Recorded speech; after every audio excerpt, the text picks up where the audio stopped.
ဟုတ်လားသမီးကိုဒီလိုဝါသနာပါတယ်ဒီလိုအကျင့်ပါတယ်ဆိုတော့ဒီလူရဲ့စိတ်ထဲမှာ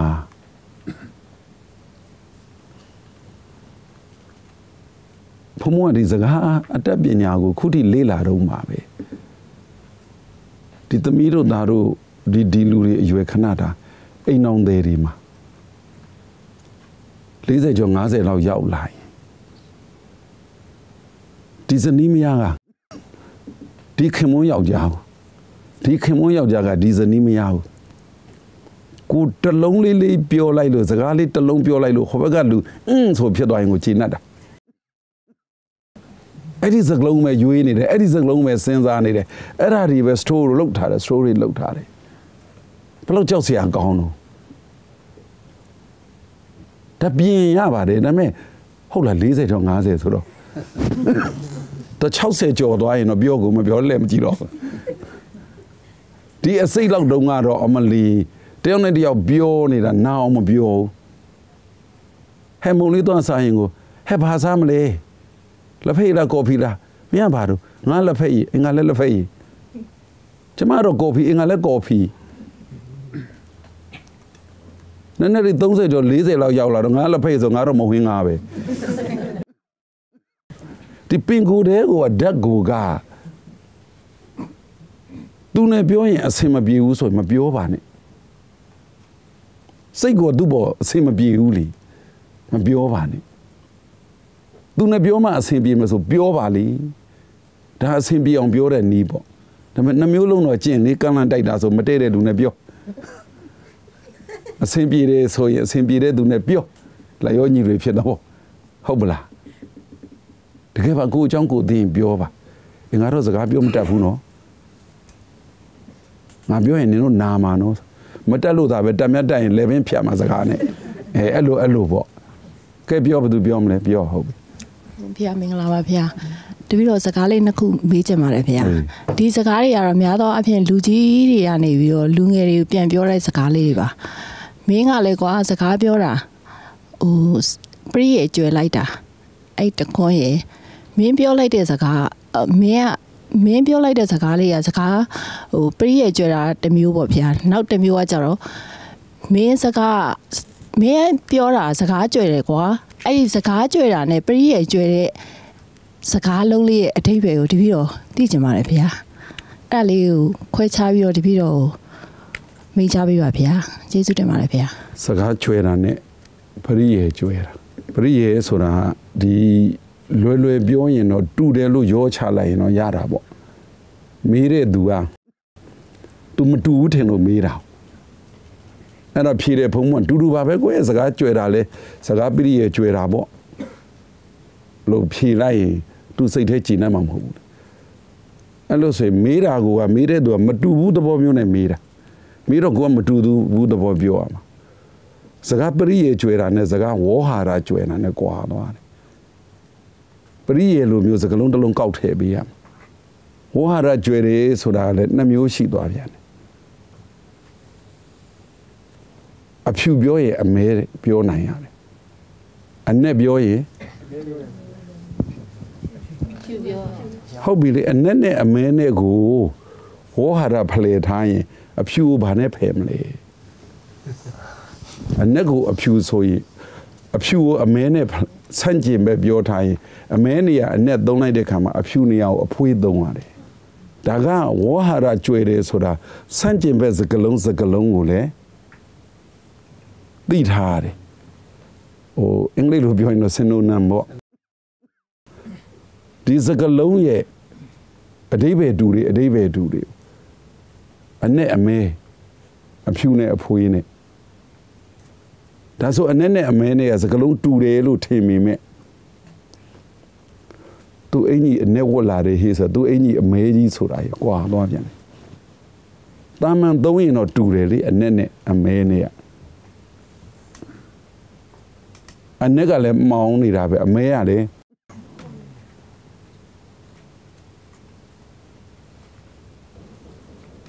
အဲ့ဒါပဲအမဲမောင်းနဲ့မောင်းဟိုဟာရကျွေတယ်ဆိုတာအဲ့ဒါဆရာကြီးဥပုံညာ သူပြောင်းရင်ခေါင်ကုန်းလို့ကြောင်ဝန်းတဲ့သူပါဟောပြောင်းတာနဲ့ကြောင်တာနဲ့တူသလိုနဲ့ပြောင်းတာထက်ကြောင်တာပိုတာတယ်သူပြောင်းရင်ခေါင်ကုန်းလို့ကြောင်ဝန်းတဲ့သူပါနောင်မတွန့်ကြောက်တော်မှာရင်နောက်တော်ပါတန်ချောင်းဟောမာတဲ့နေရာမှာတန်မာတဲ့နေရာမှာကြောက်ဆိုတော့ဒါလေးတွေဟာဝေါ်ဟာတာကျွေးတာ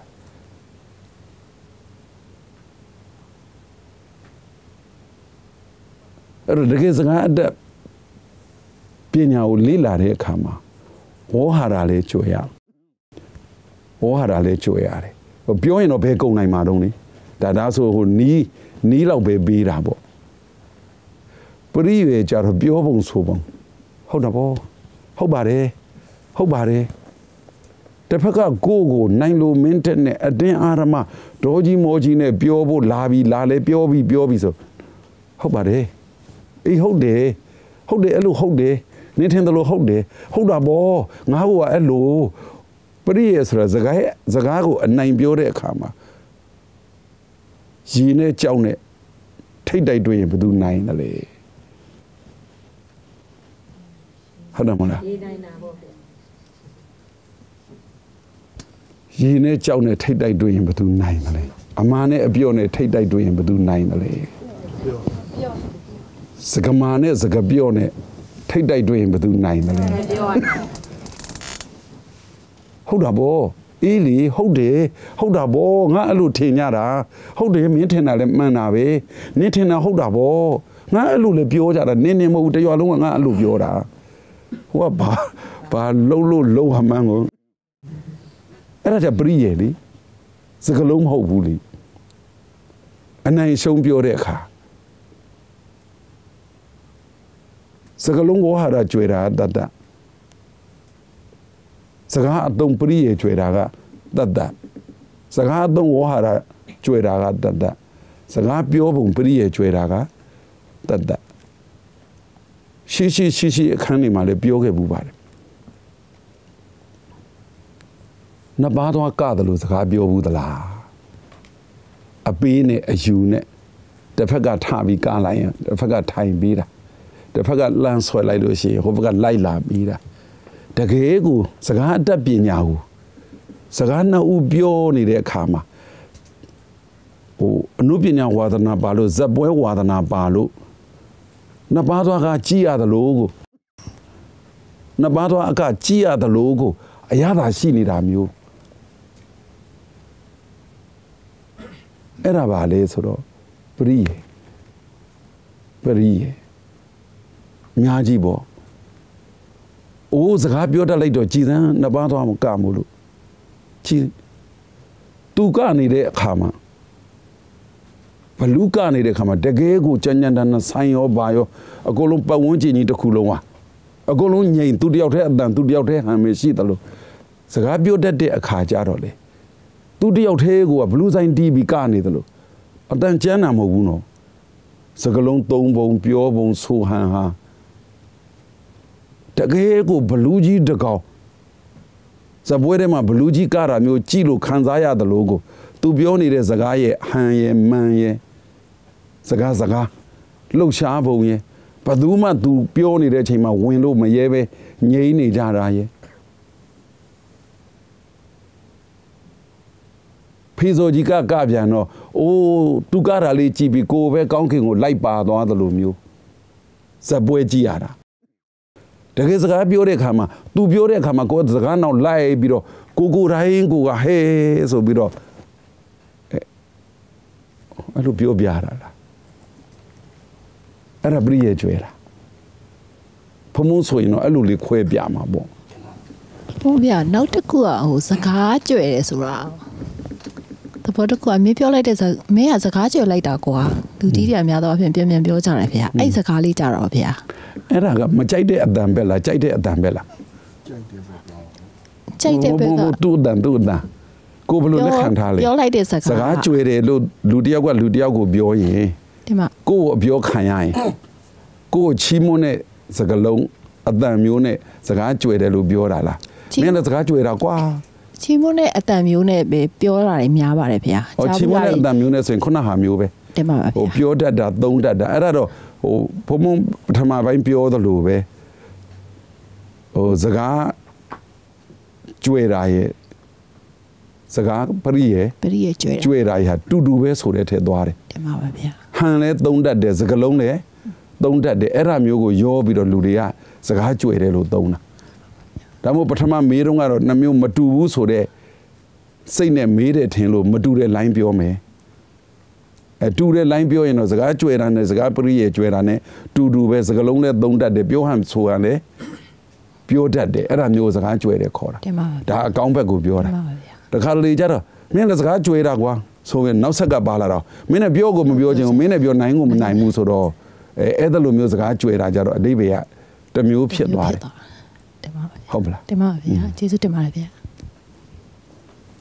ဘုံကတော့မရှင်းတာလေးရှိတယ်။ဘုံရှင်းပြရတဲ့မှာစိတ်နဲ့ပြောခြင်းဆိုတာရှိပါတယ်။တော့လူကစိတ်ကရုပ်ကဒါအကြမ်းမြင့်တိဆောက်တာပေါ့နော်။စိတ်နဲ့စကားလုံးပြောဆိုတာအခုဒီဘက်တော့ဘုံပြန်မေးဖို့တော့ဒါကြိုတင်ပြင်ဆင်ပြီးတော့ဒါပြန်မေးရတယ်။စိတ်ပိုင်းဆိုင်ရာနဲ့ပြောတဲ့အခါကြိုတင်ပြင်ဆင်ပြီးတွေးတောကြီးမှပြောမလား။ခုနဒေါနဲ့မောနဲ့လာလူကြတော့စကားလုံးကိုနှိမ့်ချပြီးတော့ဒါအောက်ကနေဆွေးနွေးရင်သူဒေါသလည်းပြင်မယ်ကိုလိုချင်တဲ့လုပ်ငန်းလည်းရမယ်လို့ဒီဘက်တော့ခံယူပါတယ်အဲ့တော့ခုနဟိုဘုန်းပြောတဲ့စကားပရိယေကျွဲတဲ့ဆိုတဲ့အနေထားကြတော့ဒီဘက်တော့အတန်ငင်းတခံတမန်ငင်းဟိုဌာနလူကြီးတွေနဲ့ဆက်ဆံဆွေးနွေးတဲ့အခါမှာသူတို့လက်ခံအောင်ပြောဆိုတဲ့အခါမှာဟိုကိုနှုတ်မှုရာနဲ့ဥမာfor treat to action ပေါ့နော်စကားပြောချင်ရလက်နဲ့ပြောတာမျိုးတင့်တော်ပါသလားသို့သီးမဟုတ်စကားကိုလေးလေးပင်ပင်နဲ့သူတို့လက်ခံနိုင်လောက်တဲ့အနေထားပြအောင်ပရိယေကျွဲတဲ့စကလုံးနဲ့သုံးဆွဲရင်ဘယ်လိုသင့်တော်လဲဆိုတော့ဒီဘက်တော့သိကြမှာလေဗျာဒီရုံးလုပ်ငန်းနဲ့ဆိုင်အဲ့ဒါဆိုတခွန်းနဲ့ပြောလိုက်ရင်တစ်ဖက်လူပေါ်မူတည်တာတန်ငင်းတမန်ခင်းနဲ့ပြောတော့မယ်အထက်လူကြီးနဲ့ပြောတော့မယ်ဆိုသူကြိုက်အောင်ပြောဖို့အဓိကသူကလက်ဟန်ချင်နဲ့ပြောတာကြိုက်ရင်ပြောလိုက်ရုံပဲသူကအေးဆေးသေးပြောတာကြိုက်ရင်အေးဆေးသေးပြောလိုက်ရုံပဲတစ်ဖက်လူအကြိုက်ပေါ်ပဲပြောရမှာပါဒါကိုထပ်ပြီးဖုံဖုံကပြောရင်စောစောကဘယ်နဲ့ညာနဲ့ပြောသလို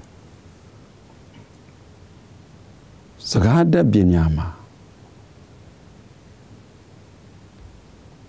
ရုပ်ရှင်မင်းသားမင်းသမီးတွေလို့ပြောရမှာပေါ့လေနည်းနည်းလေးရှိမယ်လေဥပမာနဲ့ဆိုတော့ရုပ်ရှင်မင်းသားမင်းသမီးတွေနာမည်ကြီးတာ2မျိုးရှိတယ်သူ့စတိုင်ကိုကဘယ်ကားရိုက်ဒီစတိုင်မဲဆိုရင်လည်းနာမည်ကြီးတတ်တယ်ဆိုတော့ college နေဝင်လို့ဟုတ်တယ်နော်ဒါက तू ကတဘာဝမင်းသားမဟုတ် तू ကစတိုင်မင်းသားရွှေဘလိုမျိုးရွှေဘတဲ့တော့ဘာဒီဟာပဲကိုကပဲရုပ်ရှင်ကြည့်တာနဲလို့လားမသိရွှေဘဆရာဝန်လုပ်တဲ့ကတွေ့ဘူးလားမပြောတတ်ဘူးလေကိုကမကြည့်ခဲ့ဘူးသူ့ကိုတဘာဝမင်းသားလို့ပြောမယ်မဟုတ်ဘူး तू ကတဘာဝမင်းသားမဟုတ်သူနဲ့ကြိုက်တဲ့ဇာတ်ရုပ်ကိုသူတရုပ်ဆောင်သွားတာတော်တော်သားဆိုတော်သားပဲကိုလိချင်းကကိုလိချင်းပဲဟုတ်တယ်မလားကိုဝင်းဦးနဲ့ကိုညုံဝင်းနဲ့တော့မတူကိုညုံဝင်းကအမျိုးစုံတရုပ်ဆောင်တယ်ကိုဝင်းဦးကအမျိုးစုံတရုပ်မဆောင်ဟိုတာတို့တမီးတို့ခေတ္တဖုံမမီဘူးဆိုတော့အသက်ကြီးတော့ကိုမှမကြည့်မှမကြည့်တာဘယ်မင်းသားတွေမှနဲ့ဘယ်မင်းသမီးတွေမှနဲ့မသူကြားတော့ကြားဘူးတာပေါ့နေတိုးတို့ဘာတိုးတို့ဆိုတာတွေဘာတီဦးတို့ဘာလို့ဆိုတာသဘောကျစရာကောင်းတဲ့ရုပ်ရှင်မင်းသားမင်းသမီးတွေကိုကြည့်မင်းသားတွေကိုကြည့်သူ့မူလပုံစံမပြတ်ဖဲသရုပ်ဆောင်တာတစ်မျိုးသူ့မူလပုံစံကိုမရှိဘဲနဲ့လေသမားဖြစ်ဆရာဝန်ဖြစ်သူ့ပေကိုနာမည်ကိုပျောက်သွားတာဘယ်လိုပြောမလဲကိုကျော်ဟိန်းကြီးပြောမလားဘယ်သူပြောမလဲကိုလည်းမသိဘူးပေါ့လေရုပ်ရှင်တွေဖုံဖုံတော့ဒီလောက်အားရပါရမကြည့်ဘူးအဲ့တော့စကားပြောတဲ့အခါမှာရောကိုပိုင်ဟန်နဲ့ပြောမှာလားကိုပိုင်ဟန်နဲ့ပြောတဲ့သူမျိုးလည်းရှိသလိုပြောတဲ့သူနဲ့ပြောနေတဲ့စကားလုံးနဲ့ပြောနေတဲ့အကြောင်းအရာနဲ့လိုက်ရောညီထွေဖြစ်အောင်ပြောမှာလားဖုံဖုံကတော့2မျိုးလုံးတက်စီခြင်း2မျိုးလုံးသိထားပြီးတက်အောင်လည်းနေစီခြင်းဒါဖုံဖုံတို့လည်းကြိုးစားတာပေါ့ဖ promote timeပြောတော့မယ်ဆိုရင်ပါမပါပဲနဲ့ဟုတ်ပါတယ်ခင်ဗျာစာရေးရင်လည်းပါမပါပဲနဲ့မရေးတတ်ဒါကိုယ့်ရဲ့ bingo style ပေါ့ဒါပေမဲ့တစ်ဖက်လူနဲ့အများနဲ့ပွဲနဲ့အခြေအနေပတ်ဝန်းကျင်နဲ့ပြောရပြီဆိုသူနဲ့လိုက်အောင်ပြောရတော့တာပေါ့သူနဲ့လိုက်အောင်ပြောရတော့တာပေါ့အဲ့တော့ခုနအထက်လူကြီးနဲ့ပြောမှလားဘယ်သူနဲ့ပြောမှလဲဘယ်ဝနဲ့ပြောမှလဲစသည်အားဖြင့်ကိုပင်ကိုမူလစတိုင်ကိုလည်းကြိုက်ထားရတယ်အများနဲ့လိုက်ရောညီထွေဖြစ်အောင်တဘာဝကြလဲပြောနိုင်အောင်တဘာဝကြရမယ့်အချိန်မှာကိုစတိုင်ကြီးနဲ့သွားလှုပ်လို့လဲပြဿနာတဲ့ရောပေါ့လေဘေးတဘာဝကိုမငဲရပဲနဲ့ကိုယ့်ကိုပြောပြီးဆိုရင်ကိုစတိုင်နဲ့ကိုပေါ့တဦးနဲ့တဦးနဲ့တယောက်နဲ့တယောက်နဲ့ပြောရင်တော့ဒါကတဘာဝကြအောင်ပြောကိုတယောက်တည်း present လုပ်ပြီးဆိုရင်ကိုစတိုင်လေးနဲ့ကိုပြောလို့တော့အဲ့လိုလေးပြောလိုက်ချင်တာပေါ့စကားပြောတဲ့အခါမှာဘုံဘုံကဆရာပဲဘုံဘုံပြောတာနားထောင်နေတာဘုံဘုံပြောတာသင်ယူနေတာအများနဲ့ပြောတဲ့အခါသူတို့နဲ့လိုက်ရောညီတွေတဘာဝနဲ့ပြောကိုယ့်ကို present လုပ်တဲ့အခါကိုယ့်ကိုစကားပြောတဲ့အခါကိုယ် style နဲ့ကိုပြောလို့ရတာနဲ့ကိုယ် style နဲ့ကိုပြောလိုက်ချင်တာပေါ့ဆိုတာအဲ့ဒါဘုံဘုံ style ပဲစကားကိုအမှားမသုံးအပြော့ပဲသုံးတယ်ကိုယ် style နဲ့ကိုသုံးပေါ့ဆိုတာမျိုးက order အမိန့်ပေးတယ်လို့မျိုးခိုင်းတယ်လို့မျိုးအဲ့လိုမျိုးဖုံဖုံမှာပင်ကိုစတိုင်မရှိဘူးလေအဲ့ဒါလေးတွေကစကိုကဘာပင်ကိုစတိုင်ရှိတယ်လေပတ်ဝန်းကျင်နဲ့ကိုဘလို့တဘာဝကြအောင်နေမလဲပြောမလဲဒါစိတ်ပိုင်းဆိုင်ရာနဲ့ဆိုင်သွားတယ်လေဖုံဖုံပြောပါတယ်စကားပြောတတ်ရင်နောက်ဆုံးယဟန္တာတော်ဖြစ်သွားနိုင်လောက်တယ်ဒီဘက်ကစိတ်ဓာတ်တွေပါပြင်းသွားရင်ပေါ့ဒီတော့ရှောက်ပြရစီဗျာဒီစကားပြောကောင်းတဲ့ပုဂ္ဂိုလ်တယောက်ဖြစ်ဖို့ဆိုရင်ဒီပြောနေတဲ့ပုဂ္ဂိုလ်ဟာသူ့ရဲ့ပင်ကိုစိတ်ကအဓိကကြပါတာဗျာဥပမာစိတ်ကြမ်းတမ်းတဲ့လူတယောက်ရဲ့သူပြောမဲ့စကားတွေနဲ့ပင်ကိုစိတ်နူးညံ့တဲ့လူရဲ့ပြောမဲ့စကားအဲ့စကားနှစ်ခုမှာဒီစကားပြောအတတ်ပညာရစကားပြောကောင်းတဲ့လူတယောက်ဖြစ်ပါတယ်ဆိုတာကိုဒီသူ့ရဲ့ပင်ကိုစိတ်နဲ့ဆုံးဖြတ်ပါသလားဗျာအဲ့ဒါလေးတပြည့်တော့သိပြရစီဗျာဟုတ်ပြီဖုံဖုံအရင်တစ်ခါပြောခဲ့တယ်သွေးတဲ့ပါတာနဲ့အတွေ့တဲ့ပါတာဆိုတာပြောခဲ့ဘူးတယ်ဟုတ်တယ်နော်အဖေကကြမ်းတယ်အမေကနှုတယ်ဖုံဖုံရဲ့သွေးထဲမှာကြမ်းတဲ့တက်ရောနှုတဲ့တက်ရောပါတယ်သွေးလို့ဆိုရင်တော့ကြမ်းလည်းပြောမှာနှုလည်းပြောမှာတကယ်အတွေ့တဲ့ကြတော့ကြမ်းမပြောချင်တော့နှုပဲပြောချင်ပြဿနာဖြေရှင်းတာကကြမ်းဖြေရှင်းလဲရမှာနှုဖြေရှင်းလဲရမှာပဲတောက်နေတဲ့မိခွဲရေအေးနဲ့ပက်လဲငိမ့်မှာပဲရေနွေးပို့ပဲဆိုတာနဲ့ပက်လဲငိမ့်မှာပဲအဲ့တော့ဖမုံအနေနဲ့ဆိုရင်တော့ရေအေးနဲ့ပက်မှာပေါ့ဒါပေမဲ့ရေအေးရှာနေလို့မိတောက်မယ်ဆိုရင်တော့ကြုံကနေပက်ရမှာပေါ့ဆိုတော့သွေးတွေကပါတယ်တတ်တိအဲ့တော့ဖမုံတို့စိတ်ထဲမှာကလည်းပဲအကုန်လုံးဟာကျန်တဲ့စိတ်ဓာတ်တွေလည်းပါတယ်နူးတဲ့စိတ်ဓာတ်တွေလည်းပါတယ်ဒါနဲ့ပင်ကိုစိတ်ဓာတ်နဲ့ပြောတာကဆိုတာပင်ကိုစိတ်ဓာတ်ကိုကျမ်းနာဟောနှုတာနှမျိုးပါနေတာအဲ့တော့ကျမ်းနာဝါဒနာပါပြီးကျမ်းနာထုံသွားတဲ့သူကဒါအကျမ်းသုံးတာသူ့မှာအနှုတော့နည်းနည်းရှိတယ်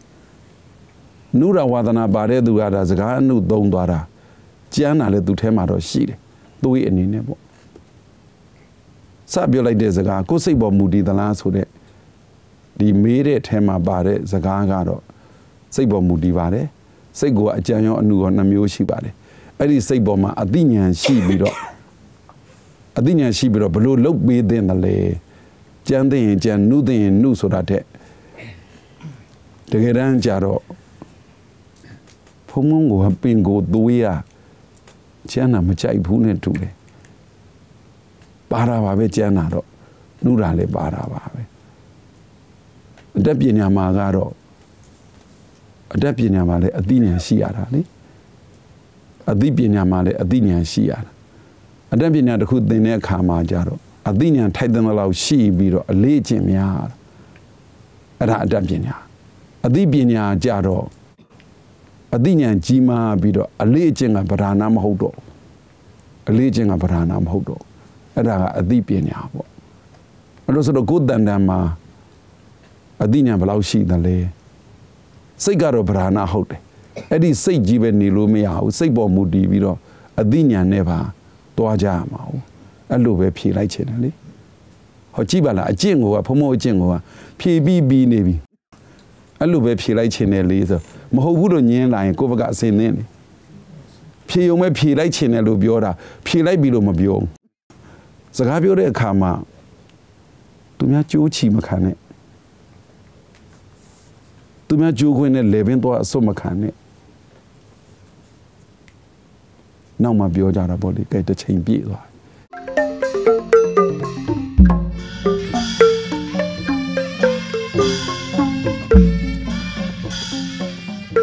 ဒီနေ့ဆွေးနွေးတင်ဆက်ပေးသွားခဲ့တဲ့စကားတက်ပညာဆိုတဲ့သင်တန်းအစီအစဉ်မှာကျွန်တော်တို့အသိထိုက်တဲ့စကားတက်ပညာနဲ့ပတ်သက်တဲ့အကြောင်းအရာပုံမူပြီးတော့ပြည့်စုံလာတာကိုကျွန်တော်တို့လေ့လာမှတ်သားကြရမှာဖြစ်ပါတယ်။စကားအရာမှာလိမ္မာကျွမ်းကျင်မှုစကားပြောဆိုတဲ့နေရာမှာပြောဆိုဆက်ဆံကြရမယ့်စကားလုံးအသုံးအနှုန်းတွေကျွန်တော်တို့သိထားတဲ့အတတ်ပညာတွေနဲ့ပတ်သက်ပြီးတော့ပုံမူပြီးလေ့လာမှတ်သားခွင့်တွေရခဲ့ပါတယ်။ဒါကြောင့်လည်းပဲပရိသတ်များရဲ့စကားပြောဆိုဆက်ဆံမှုတွေမှာများစွာအထောက်အကူပြုနိုင်လိမ့်မယ်လို့မျှော်လင့်မိပါတယ်ခင်ဗျာ။နောက်ထပ်နေ့တွေမှာထုတ်လွှင့်ပြီးတော့တင်ဆက်ပေးသွားမယ့်စကားတက်ပညာဆိုတဲ့သင်တန်းအစီအစဉ်မှာအခုထက်ပိုမိုပြီးတော့စိတ်ဝင်စားဖို့ကောင်းတဲ့အကြောင်းအရာတွေကိုဆရာတော်ကဆက်လက်ပြီးဆွေးနွေးမိန့်ကြားပေးသွားမှာဖြစ်ပါတယ်။နောက်နေ့တွေမှာဆက်လက်ပြီးတော့ထုတ်လွှင့်တင်ဆက်ပေးသွားမယ့်ဓမ္မဒုတဆရာတော်ဒေါက်တာအရှင်စေကိန်းရဲ့စကားတက်ပညာဆိုတဲ့သင်တန်းအစီအစဉ်မှာအခုထက်ပိုမိုပြီးတော့စိတ်ဝင်စားဖို့ကောင်းတဲ့စကားတက်ပညာတွေကိုထပ်မံပြီးတော့လေ့လာမှတ်သားခွင့်ရအောင်ပါခင်ဗျာ။ဒါကြောင့်နောက်နေ့တွေမှာပြည်သူနဲ့ပြန်လည်ပြီးတော့ဆုံတွေ့ကြပါရစေခင်ဗျာ။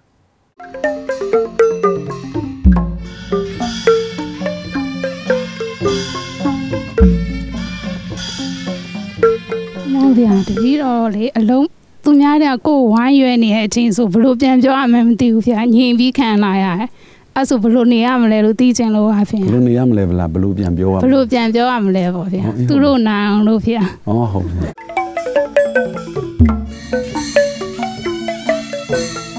ဘုံအဲ့ဒါဘောကိုမျက်လုံးကရွဲ့နေသူကြည့်ရတာတော်တော်ခက်မှာပဲပေါ့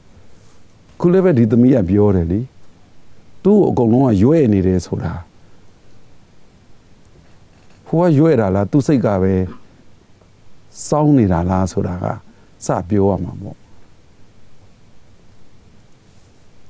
အဲ့ဒါဆိုရင်သူကြောက်တဲ့သူ့လူတွေ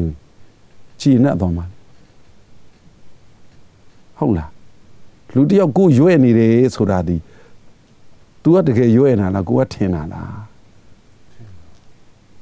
စကားပြောတဲ့အခါမှာဒီဖြေကိုဖြေဖို့ပဲနော်နားထောင်နေကြတဲ့သူကြောက်เสียလူတွေမကြောက်တော့တကယ်လေတဘာဝကိုစိတ်က तू ကမကောင်းဘူးဆိုရင် तू ဘလောက်ကောင်းကောင်းကိုကဘာဖြစ်လဲမကောင်းမှုမြင်ထားတဲ့စိတ်နဲ့မကောင်းမြင်နေတာနောက်ဆုံး तू ဖျားရှိခိုးနေတယ်ကိုကမကောင်းမှုပဲမမြင်မဲနဲ့လေအဲ့လူတွေကကိုရွေ့နေတယ်ဆိုတဲ့စိတ်ကိုပြန်ဆန်းစစ်ကြည့်ပေါ့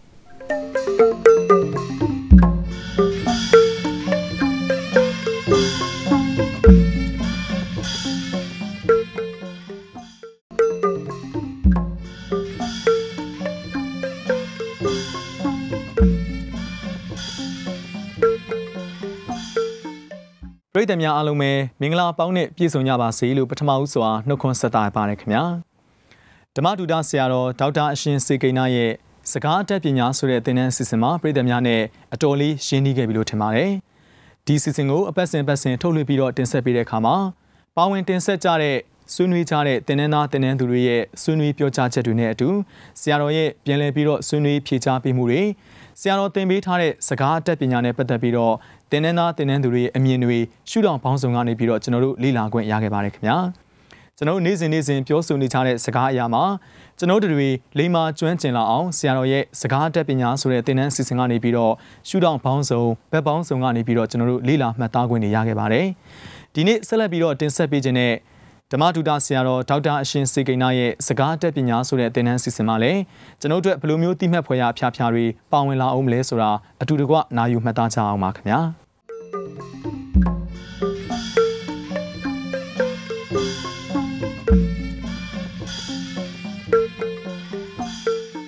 တကယ်လေတဘာဝ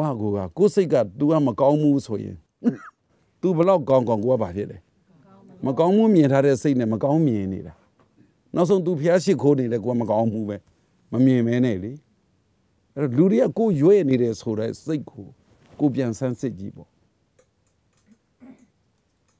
ကိုကရွဲ့တယ်ထင်းနေတာလားတကယ်ရွဲ့နေတာလားလို့ပြောရင်လူတိုင်းပြောမှာပေါ့ရှင်ဗျာတကယ်ရွဲ့နေလို့ကိုရွဲ့တယ်ပြောတာဗျာတပည့်တော်အဲ့လိုမထင်တတ်ဘူးလို့ तू ကမျက်လုံးဆွေတဲ့လူကဟဲ့နင်းဆွေကြီးကန့်လန့်ကြီးမြင်တာလားဆိုဟာတဲ့မြင်တာပေါ့လို့ပြောသလိုပေါ့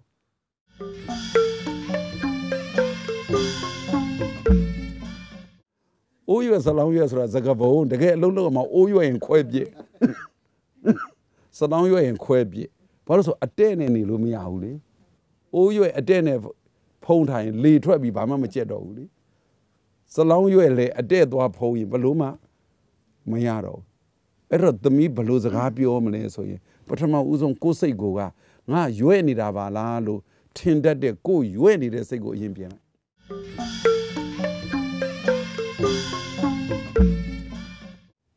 မနာတမ်းပြောတယ်ဇယ်ဆက်တယ်လို့ပြောတယ်ရေးသွန်တယ်လို့ပြောတယ်မတူဘူးတော့တခုစီမနာတမ်းပြောနေတာကိုပုံဖော်တာရေးသွန်တယ်လို့ပြောတယ်ဆိုရင်ရေးအမြင်နှမ်းကြီးတောက်လျှောက်ဝေါနဲ့ရေတခွန်ကြာတယ်ကြာတယ်ဇယ်တောက်တယ်လို့ပြောတယ်ကြတော့ဇယ်တောက်ဘူးမှဒီဘက်ကတလုံးကဟိုဘက်ကိုထိလိုက်ဒီတလုံးကရက်သွားဟိုတလုံးကဆက်ပြေးတာဟိုတလုံးကဟိုဘက်ထိလိုက်ဆက်ပြေးတာဆိုတော့သူ့စကားကတစ်ခုနဲ့တစ်ခုသူ့ဟာသူကိုဆက်ပြောနေတာမျိုးစကားကကြံလာခဲ့တာပေါ့ဒါစကားအတုံးအနှုံဝေါဟာတာတွေနဲ့ပြောပြတာ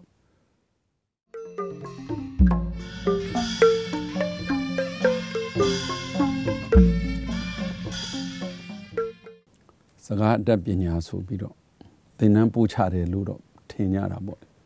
သူများကိုသင်တန်းပို့ချဖို့ကကိုယ်ကိုယ်တိုင်သင်တန်းတက်ခဲ့ပြီးမှကောင်းစပြီးတော့စကားအတတ်ပညာပြောသင်ပြီးကြတဲ့ကဘုံမုံကိုယ်တိုင်ကသင်တန်းမတက်ခဲ့ရအောင်ဒါမဲ့စကားဝိုင်းထဲမှာကိုကသင်ယူခဲ့ရတာပေါ့သင်ယူတတ်ရင်လောကမှာကသင်စရာတွေအများကြီးသင်ရင်တက်စရာတွေအများကြီးသင်ရင်သိစရာတွေအများကြီးသိအောင်တက်အောင်ကတော့လိုချင်တဲ့သူကရအောင်ယူကြတာပေါ့တက်ချင်တဲ့သူကရအောင်တက်ဖို့လုပ်ကြတာပေါ့သိချင်တဲ့သူကလည်းသိအောင်ရအောင်လုပ်ကြတာပေါ့တက္ကသိုလ်ကျောင်းသားတွေတက္ကသိုလ်မှာသင်ရမယ့်သင်စရာတွေရဲ့100 ပုံ10 ပုံ10 ရာခိုင်နှုန်းမရှိဘူးကျန်တဲ့သင်စရာတွေအများကြီးစာအုပ်ထဲမှာပါတဲ့လူမှုရေးသင်အောင်တော့အပြင်ကလူမှုရေးသင်စရာတွေအများကြီးယဉ်ကျေးမှုတို့လူမှုရေးတို့ပေါင်းသင်ဆက်ဆံရေးတို့ကျန်းမာရေးတို့စသည်အားဖြင့်အများကြီးသင်စရာတွေရှိတာဒါမဲ့သင်ယူတဲ့သူကိုက10 ရာခိုင်နှုန်းတော့မရှိတဲ့ကျောင်းစာအုပ် textbook ကိုဒါကြီးကိုရာနှုံးပြည့်ထင်ပြီးတော့ညင်းညခုံညတာမျိုးတဲ့ဖုံမပါခြင်းဒါပညာရဲ့တစ်ခုကိုသင်တာနဲ့ပတ်သက်ပြီးတော့တက္ကသိုလ်ကပညာမှမဟုတ်ပါဘူးဘယ်ပညာပဲသင်တကယ်သင်လို့သင်ယူလို့ရတာသင်ပေးလို့ရတာဟာ10 ရာခိုင်နှုန်းလောက်ပဲရှိတယ်ကျန်တာကိုယ့်ဟာကိုယ်သင်ယူရမှာအများကြီးလောကကြီးကသင်ပေးနေတာလေလောကကြီးကသင်ပေးနေတာကိုယ်ကသင်ယူနိုင်တဲ့စွမ်းအားသာရှိရင်လောကကြီးမှာသင်စရာတွေအများကြီးပဲတည့်ရွက်ကလေးတွေကျွေကြသွားပစ္စည်းကဗုဒ္ဓဖြစ်သွားဟိုယူနေလေးတွေပွက်ဆူဒါကြည့်ပြီးတော့လေရဟန္တာတွေဖြစ်သွားအများကြီးပေါ့အများကြီး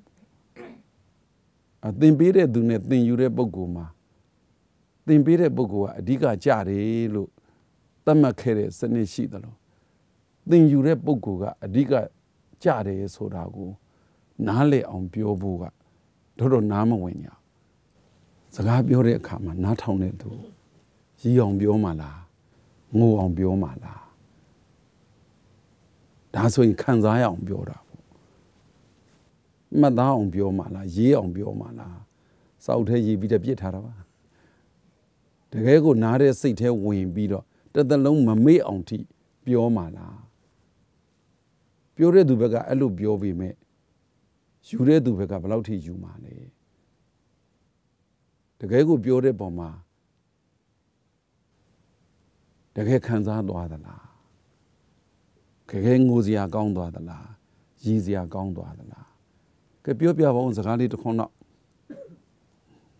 ကျွန်တော်မဲကုန်းလေးတစ်ခုမေးပါဖုန်း ဟာမေးခွန်းမေးမှာမေးကွာ ဟုတ်ကဲ့ပါဖုန်းဟိုစကားပြောတာတယောက်နဲ့တယောက် communicate လုပ်တာရှိတဲ့အတွက်ကြောင့်ဟိုကိုယ့်ရဲ့စိတ်ခံစားချက်တွေမဟုတ်ဘဲနဲ့သူ့ရဲ့စိတ်ခံစားချက်ကိုပါကိုကတီးဖို့အတွက်အရေးကြီးတယ်လို့ကျွန်တော်ထင်ပါတယ်ဖုန်း မှန်တယ် အဲ့တော့သူ့နေရာကိုဝင်ကြည့်တာတခုတည်းနဲ့တော့သူ့ရဲ့စိတ်ခံစားချက်ကိုအပြေအဝတီးဖို့ကမဖြစ်နိုင်ပါဘူးဖုန်းအဲ့တော့တခြားဘလို့နီးတွေနဲ့များတခြားလူတယောက်ဘလို့ခံစားနေ